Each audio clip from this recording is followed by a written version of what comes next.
Hello there guys, welcome back. FMU here, and this is Grassroots to Greatness with Crew Alexandra. Please guys, if you're enjoying the series, remember to hit the like button down below. Likes have dropped off a bit lately, so I'm wondering if maybe the series is, people are losing interest. So if you're still happy with the series, please drop the like down below. Really helps me out. So we're back with Crew, and we're going to have a little look now at the results over the past few weeks. This video is probably going to be a little bit shorter in terms of depth and stuff because I'm still feeling pretty ill, so I apologise for that. We don't know what's wrong with me at the minute. I'm just feeling really rough at the minute. So without further ado guys, here's what's gone on in the past few games.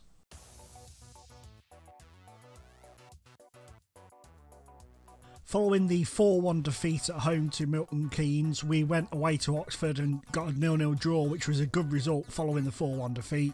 Just gave us a little bit of stability after conceding 4 goals in a very poor performance the game before. Unfortunately, the stability in defence didn't last as we lost 2-1 at home to Bradford. Kieran Agar got our consolation on 82 minutes, but we just couldn't break through 10-man Bradford at all. We were pretty poor going forwards, to be honest. We did have quite a few shots on target, but the end product has been woeful of late. It has been really, really poor. Then came the first of 2 games against Wycombe in a week. We lost 1-0 away at Wycombe at Adams Park. Again, another poor performance.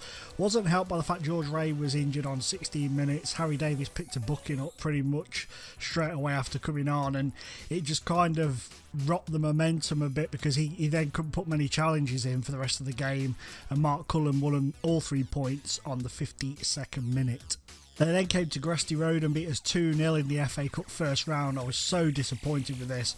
Absolutely woeful from us. We dominated the game entirely, but they popped up with 2 goals from Owen Jones and David Amu, and it just sealed us off. We just didn't have an answer for them, and I was really, really disappointed with the way we performed in this match. A bit of a rare occasion followed next, a 1-1 draw in front of 5,700 against Forest in a game where we didn't actually dominate possession, which is rare this season and rare on most seasons.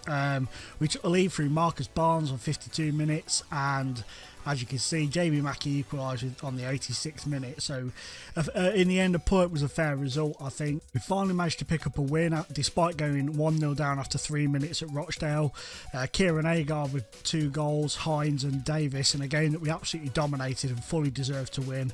Their opening goal sort of caught us off guard a little bit because we'd been dominant from the very start of the match. We then picked up another win, a 1-0 win at home to Barnsley. Kieran Agar with the goal there, but we were outclassed on possession and attempts. Barnsley fully in control of the match. We did play a 4-4-2 in this match to try and capitalise on their shape of the very slim looking formation that they used, the 4-1-2-1-2, or however you want to look at it, 4-3-3, and it paid off. I mean, we weren't dominant by any stretch of the imagination, and we kind of got away with it a little bit. Travelled away to Luton and unfortunately lost 2-1. Dan Potts and Jack O'Connor with the goals for them, and Michael O'Connor for the penalty spot, which did actually equalise for us, but Insta highlight crept in and they scored straight away. We then welcomed ultra defensive Bury to Crew, and we beat them by 3-2 thanks to Caelan Hines and Kieran Agar's goals. Matty Folds with the first goal for them, and Leon Clark with the second. It was a very, very even game. Their defensive formation I expected to close us out completely, but I found them fairly easy to break down in the end, although we were lucky to get away with all 3 points. Then there was an absolute humdinger away at Swindon where Ryan Seegers got all 4 goals for Swindon. Fryatt, Saunders and Colclough scored the goals for us. It was a bit disappointing really because we did actually really boss the game in large spells of it, but they were far more clinical in front of goal, and our defence let us down quite a bit in this game. Last season's League 2 champions beat us in the following match 2-1 at Gresty Road. Colclough with our goal, Martin Wolford and Kenneth McAvoy with the goals for them. Again, a relatively even game, but I'm thinking of dropping the 4-4-2 because it's just not working. It did for a little period, but you know, it was worth a try, and it got us out of a few sticky situations, but I'm not comfortable with it. We don't play well enough with the 4-4-2 formation. We then travelled to Bury. We stuck with the 4-4-2 for this game. I thought I'd match them up because I knew it worked against them last time, so I decided to go with it again. We did dominate this game and won by 3-2. A Ryan Colclough hat-trick, which was fantastic. Leon Clark and David Mayer with the goals for them. Fully deserved the 3 points though, but again, another tight affair against Bury. Both games 3-2. So then, fellas, there you have it. We've had a decent run of games, really. It's been difficult. We hit that sticky patch where we couldn't buy a win, but recently we've picked up a little bit, and it sort of kept us in the mid-table area in terms of points. We're only 3 points off the playoffs, to be fair, which is crazy. I expected us... I didn't look at the table for quite a while, and then I just came on just before I started recording this video and had a look at the table just to see what the points tallies were like, and it's crazy that we're only 3 points off the playoffs when we've lost 11 games, which is one of the highest in the division. So, you know, it's we're kind of lucky in a way that we're being able to keep up with the playoff pack. Today we've got a live com away at Coventry, who are in the relegation zone, and then the game after that we're at home to them, but I'm only going to be live comming the away game. But so yeah, bizarrely we play them twice in a week, home and away. Well, away and home. Bit crazy. In terms of transfers, nothing has materialised as yet transfer wise. I mean, we're only in the 1st of January now, so you know things will probably pick up then, but we'll have a quick little look and see how Mr. Emmanuel's getting on up at Charlton.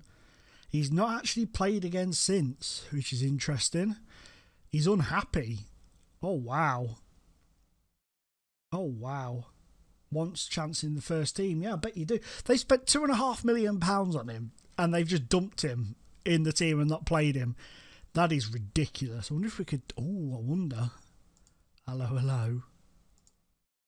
No, first team commitments, jerks. So, poor old Samson Emmanuel is very, very unhappy. How's the beautiful Casper Cole getting on? Oh, he's 17 now. I wonder if he's unavailable for loan, jerks. No, sometimes I'll say unavailable, but you'll click on that and they'll let you take him. What a bunch of jackasses. But yeah, so those two guys not playing first team football yet, but they're getting on, well, Samson Emmanuel's not getting on very well at all, is he? He wants out. I want another striker on loan because we do need another guy. We really do need another guy. So I have had a look at Junior Mondal and I consider him to be okay-ish, but I just don't see it happen. I don't think he'd be able to make that much of an impact for us. There's Daniel Agui, and he's a quick guy. He's got decent finishing, and he could be okay. Obviously, we were knocked a bit when Desmond Ford was dragged back to Palace for no reason whatsoever, it would appear. They just dragged him away from us. There's Connor Washington. There's Joseph Dodu. But I don't fancy. You see, nobody's sort of catching my eye at the moment. It's difficult. I mean, Mason Bennett is always a goal machine on this game, but he's not been of late for Derby. So I don't know whether to perhaps, let's see, make an offer, loan. What do they want? 50%. We can give them 50%. We'll take him. We'll see if he'll come on loan, because I do like him as a player on FM. He's always a good sturdy signing, and we'll sort of see from there. I don't want to be spending money on a player yet, because I want to, when I spend money with Crew, I want to do it properly. I want to really thoroughly check the player out, and I am looking at a few players and, you know, getting them looked into, getting them scouted, getting updates on them and stuff like that, just so I know what they are, who they are, what they're capable of and what they're not. I'm really looking into my signings, because I think it's because it's Crew, I want to take even more care than I normally do picking up players. bit bizarre, really. It's a bit crazy, but it's just how I do it. I'm very cautious. Yeah, you can extend that loan. Yep, he's accepted it for me. Very good, very good. Also, we got offered the job at who was it? Well, we got offered an interview at Ross County. We got offered an interview at Ross County, but I turned it down because I wouldn't in real life leave Crew to go to Ross County. If it was something like Aberdeen or something like that, then I'd possibly consider it.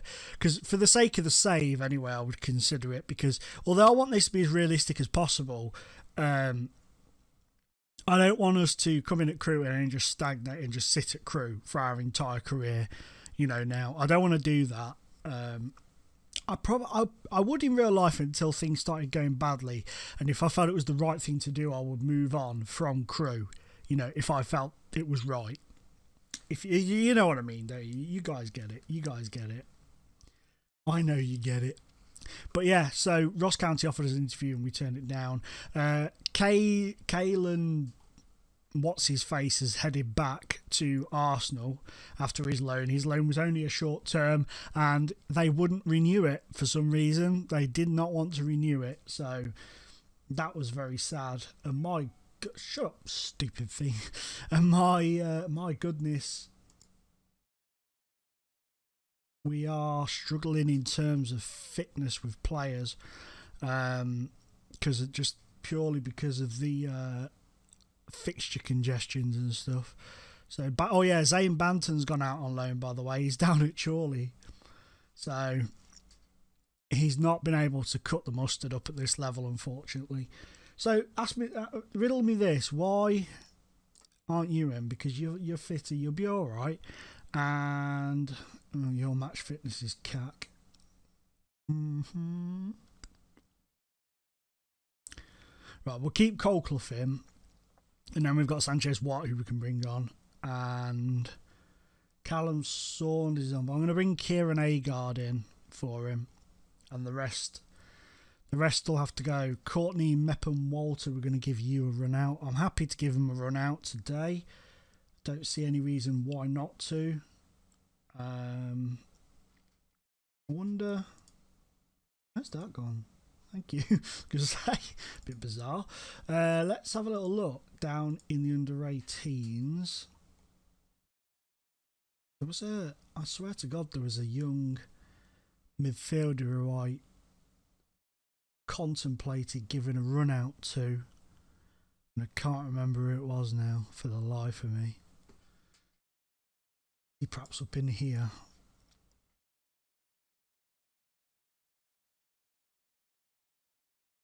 No, but I did. Were you on it? No. There's a player, sometimes when you're looking through and you think, yeah, I'll give him a go, and if you don't write it down, your brain just freezes and you just can't think of who the hell it is. I was going to give him a go at some point. In fact, do you know what? We're going to have a bravery test here. Who should we take off the bench? We'll take Wardle off the bench, and we're going to plop Christian Minihan on the bench today. We're going to give him a little opportunity with the first team, see how he handles it. Yep, I know they may struggle. I'm fine with that. So Christian Minihan, you can have number 28 shirt, my friend. Yes. And his goals on? No. Right, so Coventry City at the Rico. Got some good players, in all fairness. They've got Wagstaff, Willis, Charles Cook is a good goalkeeper, Haynes is a decent left back, Lamiras is a very decent left-sided midfielder, Madison's alright, Thomas is alright. The interesting thing is they've lost a lot of their big players, like really, really big players, so hopefully we'll have it in us, but I think because of the match fitness, this game today, because we're at a rather congested time of things, this game today could be maybe a bit of a stretch for us, but we'll find out now, won't we? We'll find out now. Come on then. Come on, you Reds. Lamiras. Haynes. Thomas. Thomas again. Out to Haynes. Garcia. Well blocked. Well blocked. But straight back in again. Thomas, goal. My goodness, 2 minutes on the clock. George Thomas has got his 4th goal of the season, and it's 1-0 to Coventry at the Rico. Very poor start from us indeed. Very poor. A shame as well. It'd be a shame to lose. I would settle for a draw, if I'm honest, here today. It's always difficult when you've got such a clump of fixtures together and you've got a few injuries and a few people coming back from injury to pick a team that's fit enough. And if they're not fit enough, they are going to get caught out. Keeper could have done better there. A bit unsighted, I guess, in a way by the defender, but still could have done much, much better there. Come on now. Come on, let's give you a bit more freedom. Let's take retained possession off. Just give them that little bit more freedom going forwards. They don't have to just continuously pass the ball. Parrott's going to have to come off. And Colclough's going to have to come off. They're not going to last the game. No chance. Oh, that was poor. Oh, Jesus. I thought that was going to bobble past the goalkeeper then. Come on now. You can do this. Go on, Agar. Get on that. Go on. Go on. Go on. Oh. Oh, that was pretty damn close in all fairness, that. But here come Coventry again. Oh, and he's got his second. That is poor defending. They're going to need a bit of a rocket at half time. Ryan Colclough's got to come off. He's got to come off. We're on a bad streak in terms of live comms, aren't we? We are in a real bad way. When it comes to live comms, we've been losing quite a lot lately. Right, I'm going to get aggressive with them now. It's much better after half time. You come off for Sanchez. Okay. And, oh, Sean Howarth can play left now as well. That's good. Parrott. Come on, young Ollie Finney. On you go. On you go. I suppose, really, we need to shoot on sight, run at defence, be more expressive, and get one of them, see if that makes much difference. I want to try and restrain from going. Oh, you fighter! That was close. I was going to say I want to refrain, sorry, not restrain from going attacking, but I'm going to go for it. Oh, brilliant. Now, fucking James Jones has picked up a knock. Just what we need.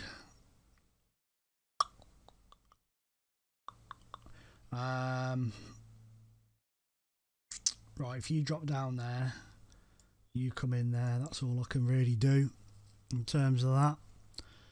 Not much else I can come up with. This is a very disappointing result. Very disappointing. Go on, Agard. Come on, Howarth. Oh, you bloody fool. Shooting from such range. I know it says shoot on sight, but surely to God he had plenty of time to bring it in a bit closer. Go on. Come on, let's get one. Come on. Oh, no, no, no. No, no, no.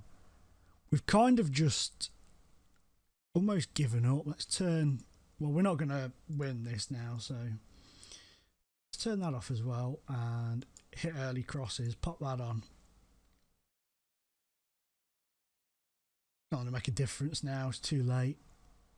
Too late. My mistake there. Tactically, I've proper cocked that up. Well, piss on it. We've lost by 2-0. It was a disappointing performance. I say I'm not happy with it, but that's my fault for not taking the long range shooting off sooner, or shoot on sight off sooner. My bad. But another woeful. I apologise, guys. We're having some absolute cack fests of of live comms. Now I get to do it against Coventry all over again in the next episode, this time at home. And James Jones is out for 3 weeks. On the plus side, though, we have got 50k from Matt Clayton's 20 league appearances for Bolton, so that's all right. And he has got 7 goals for them as well. Well done to him. Bully for you, sir. So, as things stand, after my mistake, that was totally on me. I cocked that right up. We are 14th with 33, 4 points off the playoffs. So we're not in a bad way. If we're closer to the playoffs on points than we are on the bottom 3, which we are, or the bottom 4, which we are, then I'm a happy boy. So, performance aside, which was woeful, it's not been a bad first half of our season back in League One so far. But obviously the second half of the season could be a completely different story. So guys, remember, if you're enjoying the series, hit the like button down below. I apologise massively for the result, and I will see you all in the next episode. As always, it's been a pleasure being in your face. Bye bye.